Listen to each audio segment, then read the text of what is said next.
বর্তমানের নিরবিচ্ছিন্ন বিদ্যুৎ সাপ্লাই নিশ্চিত করবার জন্য সরকার যে উদ্যোগ গ্রহণ করেছেন এ ব্যাপারে আমরা মাননীয় প্রধানমন্ত্রী তথা সংসদ নেতার পরামর্শে আমরা মাননীয় বিরোধী দলীয় নেতার সাথেও আলোচনা করেছি, তার পরামর্শ গ্রহণ করেছি। স্বীকার করতে কোনো দ্বিধা নেই, এই উত্তপ্ত গরমে গ্রীষ্মে আমাদের অনেককেই বিদ্যুৎ সমস্যায় নাজেহাল হতে হচ্ছে। যে কথাটি স্পষ্টভাবে উচ্চারিত হচ্ছে, এই সমস্যা একদিনের নয়।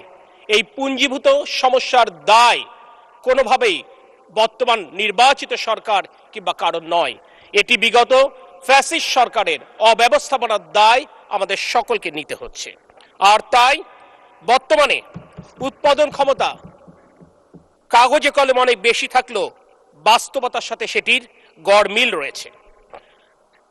গতকাল বিদ্যুতের সর্বোচ্চ যে চাহিদা ছিল সেই চাহিদার প্রায় 16,000 মেগাওয়াট, তার বিপরীতে গতকাল আমরা বিদ্যুৎ উৎপাদন করতে সক্ষম হয়েছি 14,126.35 মেগাওয়াট, অর্থাৎ আমাদেরকে 2086 মেগাওয়াট লোডশেডিং করতে বাধ্য হতে হয়েছে।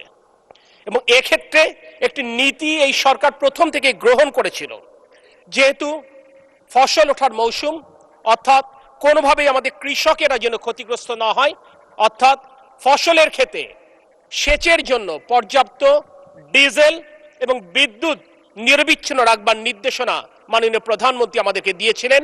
আমরা সেটি নিশ্চিত করবার জন্য আমরা চেষ্টা করে যাচ্ছি। এরপরও দেখা যাচ্ছে পর্যাপ্ত জ্বালানি সরবরাহের অভাবে হয়তো বা কিছু কিছু জায়গায় লোডশেডিং হচ্ছে।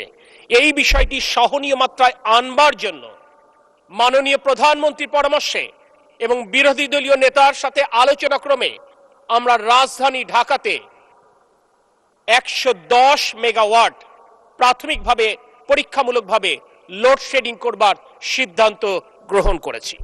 আমরা মনে করি শহরের মানুষ আরামে থাকবে এবং গ্রামের মানুষ অর্থাৎ খেটে খাওয়া কৃষক কষ্টে থাকবে, এটি কোনোভাবেই কাম্য নয়।